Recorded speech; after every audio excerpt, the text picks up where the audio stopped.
आज युद्ध का 32वां दिन है जब आप इस खबर को देख रहे हैं। इस 32 दिनों में ईरान ने साबित कर दिया है कि वो अब इस दुनिया का सबसे बड़ा युद्ध जीतने वाला देश है।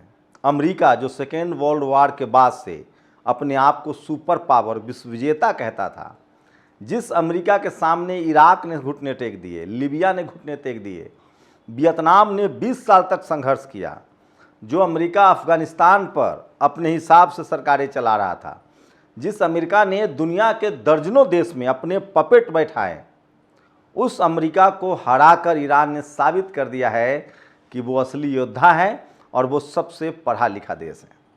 आपको ईरान के बारे में बता दें, जिस तरह से पश्चिमी मीडिया ने, जैसे भारत की जो जातिवादी मीडिया है, जो इस देश की बहुसंख्यक दलित, पिछड़े, किसान, आदिवासी, अल्पसंख्यकों का अपमान करती है, किसानों को न खालिस्तानी बता देती है, दलित पिछड़ों को आतंकवादी बता देती है, मुसलमानों को आतंकवादी बता देती है, नक्सलवादी बता देती है, उसी तरह से ये जो सो कॉल्ड पश्चिमी मीडिया थी, गोरों की मीडिया, उसने जिस तरह से ईरान को एक दकियानूस देश घोषित कर दिया था, इस्लामोफोबिया का शिकार था वो, जहाँ जहाँ उसकी दाल नहीं गलती थी, वो खाड़ी देशों से उसे कोई ऐतराज नहीं था। Saudi Arabia, Qatar, Jordan, Syria, Iraq, Oman, Bahrain, इन तमाम देशों को वो प्रोग्रेसिव भी नहीं कहता था, क्योंकि वहाँ उसके तेल के अड्डे थे, डॉलर में व्यापार होता था, उनके सैनिक अड्डे थे।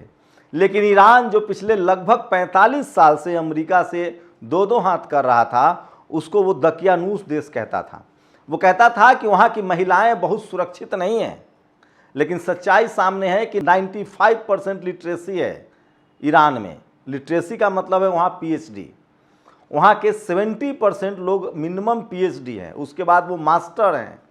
10 लाख से ज़्यादा महिलाएं वैज्ञानिक हैं वहाँ, महिलाएं मिसाइल तैयार कर रही हैं, ड्रोन तैयार कर रही हैं। ईरान की वैज्ञानिक क्षमता है कि वो 400 ड्रोन रोज बना सकता है, 2.5 लाख मिसाइल का जखीरा उसने बना रखा है, और इसी वजह से अमेरिका अब घुटनों पर है। पिछले 30 दिनों की, अगर 31 दिनों की बात करें, आज युद्ध का 32वां दिन है जब आप ये वीडियो देख रहे हैं, पिछले अगर 31 दिनों के युद्ध की बात करें तो दर्जनों फाइटर प्लेन जो हैं अमेरिका के मार गिराए गए हैं। सोचिए, सबसे सुरक्षित एयरपोर्ट पर जो अमेरिका का ये विमान खड़ा था, एबकस, इसको 2 टुकड़े कर दिया गया है मिसाइल के जरिए। इससे आप ईरान की ताकत का अंदाजा लगा सकते हैं। ईरान ने एक साथ 11 देशों में मिसाइल दागे हैं और वह फतह हासिल कर रहा है। खाड़ी देशों में जहां अमेरिकी अड्डे थे, अमेरिका की कोशिश थी कि खाड़ी देशों में बैठकर हम ईरान पर बम गिराएंगे, ईरान को नेस्तनाबूद कर देंगे और वहां अपने पपेट की सरकार बैठा लेंगे और तेल पर कब्जा कर लेंगे। ये कोशिश थी और इसीलिए ईरान को ये पता था और ईरान ने वो रिस्क लिया जो दुनिया का कोई देश नहीं ले सकता था। खुद डोनाल्ड ट्रंप कह रहा है कि मैं अचंभित हूँ, मैं दंग हूँ, ऐसे हिम्मत कोई कैसे कर सकता है कि एक साथ आप 9 देशों पर हमला कर दें। वो ईरान ने किया। उसने संयुक्त अरब अमीरात पर मिसाइल दागे, कहा कि अमेरिकी ठिकाने सुरक्षित नहीं है। तब जाकर अमेरिका ने सीज फायर किया। उसने अबू धाबी पर मिसाइल दागे, उसने जॉर्डन पर मिसाइल दागे, सीरिया पर मिसाइल दागे, उसने इराक को खाली करा लिया, उसने दुबई, जो खाड़ी देशों का सबसे ग्लोबल सिटी है, दुबई पर उसने, लेकिन एक बात तय किया उसने, बहरीन हो, दुबई हो, ओमान हो, कतर, जहां से अल जजीरा चलता है, जिसको सबसे बड़ा मीडिएटिंग सेंटर माना जाता था, अब पता चला कि ये सब के सब अमेरिका के पिट्ठू थे। लेकिन सोचिए, एक बात तो है, खाड़ी देशों के हुक्मरान भले अमेरिका के साथ हों, लेकिन खाड़ी देश की जनता ने उफ नहीं किया और ईरान ने भी इस बात का ख्याल रखा कि किसी भी कीमत पर खाड़ी देश की जनता को कोई दिक्कत ना हो। वो जहां भी मिसाइल मारता था पहले ही बता देता था। या तो अमेरिका के दूतावास होते थे, अमेरिका सैनिक अड्डे होते थे, अमेरिकी के हथियार वाले सेंटर होते थे, या जहां अमेरिका के विमान लगे होते थे। चुन चुन कर उसने इस जगह को हमला किया। उसके बाद अमेरिका को इतनी क्षति पहुंची कि अमेरिका इस युद्ध से वापस हो गया। दरअसल इस युद्ध में अमेरिका की कोशिश थी कि एक तीर से 2 निशाना करना है। पहले तो 45 साल से जो ईरान ने उसके नाक में दम कर रखा था उसको निपटाना है, वहां एक पपेट की सरकार बैठानी है। अमेरिका ने पहले कोशिश की कि वहां एक विद्रोह प्रदर्शन हो खामनेई के खिलाफ, हम लोगों को पैसा दें, विद्रोह करवाएं और अपना पपेट सरकार बनवाएं। लेकिन वो नहीं हुआ, क्योंकि खामनेई ने वहाँ शिक्षा पर बहुत काम कर रखा था। ईरान को वो वैज्ञानिक ईरान बना चुके थे, इसलिए खामनेई के खिलाफ कोई बड़ा विद्रोह नहीं हुआ। और उसके बाद खामनेई का एक वीडियो मुझे याद आता है, वो वीडियो दिखा नहीं सकता हूँ। एक मासूम कहता है कि मुझे देश के लिए जान देना है।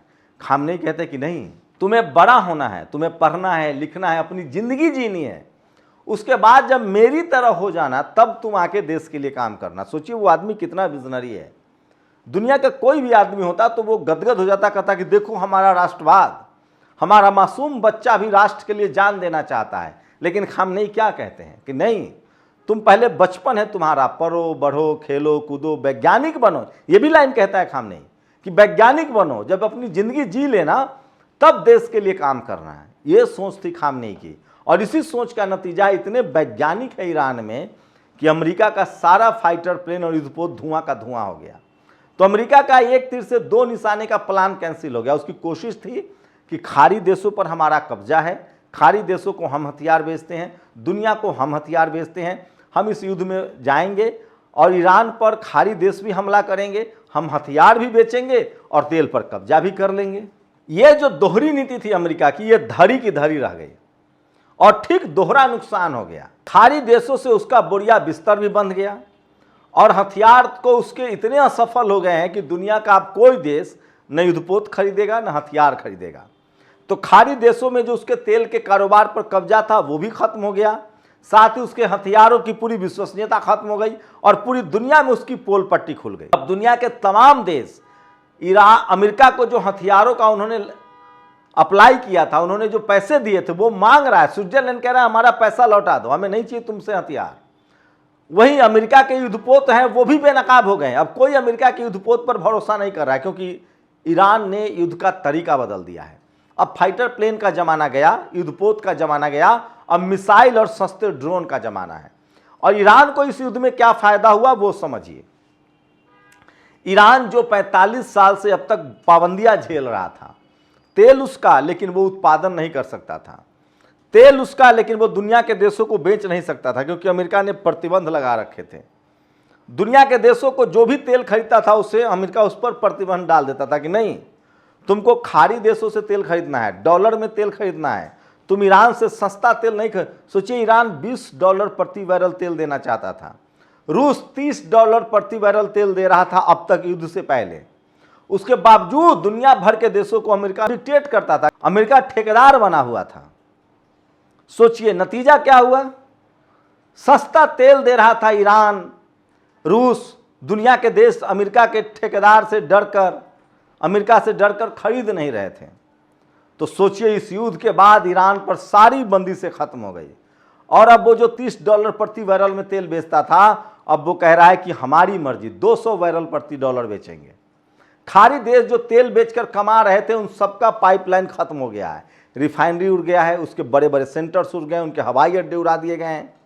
अमेरिकी सैनिकों के वजह से उनको भारी नुकसान झेलना पड़ रहा है और ईरान आज़ाद हो चुका है, ईरान पूरी तरह से आज़ाद हो चुका है और अब दुनिया का कोई भी देश उसे डिक्टेट नहीं कर सकता है।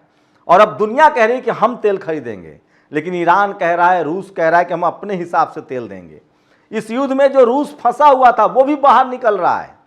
रूस को यूक्रेन में फंसा रखा था अमेरिका और यूरोप में, खूब हथियार दे रहे थे वो यूक्रेन को, रूस फंसा हुआ था। अब रूस भी बार्गेन कर रहा है, कह रहा है रुको, तुमने यूक्रेन को हथियार दिया है, तुमको गैस और तेल के लिए तरसा देंगे।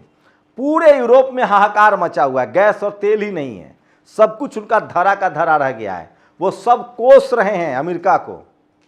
तो ईरान और रूस को ये फायदा हुआ। अब बात करते हैं इजराइल की। इजराइल को क्या मिला? अब तक इजराइल अमेरिका का सबसे बड़ा दलाल था और वो हथियारों की खरीद फरोख्त में दलाली करता था। अमेरिका हथियार बनाता था, उस हथियार का टेस्ट जो है वो इजराइल करता था गरीब देशों पर, कभी फिलिस्तीन पर करता था, कभी गजा पट्टी में, कभी लेबनान में वो बमबारी करता था। वो fighter plane F-16, F-15, F-18 उड़ाता था और वो ग्रेटर इजराइल का सपना देखने लगा था। लेकिन सोचिए उसका सपना धरा का धरा रह गया। ईरान के युद्ध में आने के बाद अब फिलिस्तीन आज़ाद हो रहा है, हमास अपने पैरों पर खड़ा हो गया है, साथ ही वो आज़ाद मुल्क बन रहा है। IDF इजराइल के सैनिक मारे जा रहे हैं। लेबनान जिसको बमबारी से मिट्टी पलीत कर दिया गया था, वो फिर खड़ा हो गया है। 1.5 लाख मिसाइल अब उसके पास भी है, वो लगातार इजराइल पर हमला कर रहा है। लेकिन इससे बड़ा भी फायदा हुआ है, यमन को फायदा हुआ है। हूती अल मंदेब पर उसका पूरा कब्जा हो गया। अब जिसको चाहेगा जहाज जाने देगा, टोल लेगा वो जहाज से, पैसा दीजिए तब जाने देंगे। अब यूरोप को कीमत चुकानी पड़ेगी। यूरोप, अमेरिका क्या करता था, वो दक्षिण अफ्रीका देशों से कोयला और सोना लूट के ले जाता था और बदले में 150 की मदद कर देता था। यूरोप, अमेरिका क्या करता था, एशिया का तेल ले जाता था, बदले में कुछ कुछ मदद कर देता था। हम लोग सोचते थे बड़ा परोपकारी देश है। माल महाराज का मिर्जा खेलो होली, ये चल रहा था। ये सब रुक गया है। जैसे बुर्किना फासो का जो इब्राहिम युवा नेता, उसने कहा कि 1 इंच सोना अब नहीं देंगे यूरोप को, खान हमारा, सोना हमारा, और तुम हमारा सोना ले जाते हो और तुम हमको कहते हो कि तुमको हम मदद कर रहे हैं। उसने बंद कर दिया, वहां की इकोनॉमी अब बूम कर गई है। एशिया के तेल को अब मनमाने तरीके से नहीं लोग कोई ले जा सकता है। वहीं हॉर्मुज स्ट्रीट और मंदेब पर टोल चार्ज किया जाएगा। जो कमजोर देश है यूरोप में, ग्रीनलैंड, बेल्जियम, जो इंसानियत के पक्ष में है, वो लोग जो अमेरिका से आंख में आंख डालकर बात करते हैं, मैक्सिको, ब्राजील, उन सबको तेल मिलेगा। तो ये हुआ है इस युद्ध से। दुनिया का पूरा भूगोल बदल गया है, इतिहास बदल गया है, युद्ध का तरीका बदल गया है। और ये सब कुछ अकेले ईरान ने किया है। इसका सारा क्रेडिट आपको ईरान की वैज्ञानिक सोच और खामनेई को देना पड़ेगा, जो शहीद हो चुके हैं। खामनेई ने शहादत देकर अपने देश को बचाया है और इजराइल को नक्शे से खत्म करने का जो वादा किया था वो पूरा कर दिया है। सिर्फ 31 दिनों के युद्ध में दुनिया को पता चल गया है कि अमेरिका सुपर पावर नहीं है। ये है सच्चाई, यही है हकीकत। और अब युद्ध में युद्धपोत और जहाज का जमाना गया, अब ड्रोन और मिसाइल का जमाना है। और दुनिया में अब एक सोच बढ़ेगी। और कोई अब तक दुनिया के देश अपने देश में पढ़ाई लिखाई न करवा के वो हथियार खरीदते थे। अब दुनिया भर के देश अपने देश में विज्ञान को बढ़ाएंगे, अपने देश में कॉलेज, यूनिवर्सिटी और साइंस पढ़ाएंगे। उन्हें हथियार खरीदने की जरूरत नहीं है दूसरे से। ये पूरा इस देश को, दुनिया के परसेप्शन को ईरान ने चेंज कर दिया इस युद्ध में। और इस्लामोफोबिया वाले लोग भी अब संभल जाएं कि मुसलमान के बारे में जो परसेप्शन था, ईरान ने उसको भी तोड़ दिया है। पूरी वैज्ञानिक सोच के साथ, वैज्ञानिक कॉन्फ़िगरेशन के साथ ईरान ने जिस तरह की ताकत हासिल की है, दुनिया उससे अचंभित है। वहीं ईरान की कोशिश है कि दुनिया में शांति रहे। वो कह रहा है कि सीज फायर तभी होगा जब हमारे ऊपर हमले की भरपाई की जाएगी। दुनिया में एक ट्रीटी होगी, कोई देश किसी पर हमला नहीं करेगा। और सोचिए, ईरान की कोशिश है कि खाड़ी देशों के साथ, एक इस्लामिक देशों के साथ भी एक संगठन बनाया जाए और तेल सही लोगों को मिले, सही कीमत पर मिले, इसकी भी रणनीति तय की जाए। तो ये हासिल किया है ईरान ने इस 31 दिनों के युद्ध में, जिससे दुनिया के तमाम उन देशों को फायदा होगा जो अब तक अमेरिका से पीड़ित थे, लाचार थे और बेबस थे। शुक्रिया। दस्तक की आपसे गुजारिश है कि अगर इसको बचाना चाहते हैं तो नेशनल दस्तक को सब्सक्राइब करने के लिए रेड कलर के सब्सक्राइब बटन को दबाएं, फिर बेल आइकन की घंटी दबाएं। नेशनल दस्तक को बचाने के लिए बहुत जरूरी है कि हर खबर को शेयर करें, लाइक करें, कमेंट जरूर करें।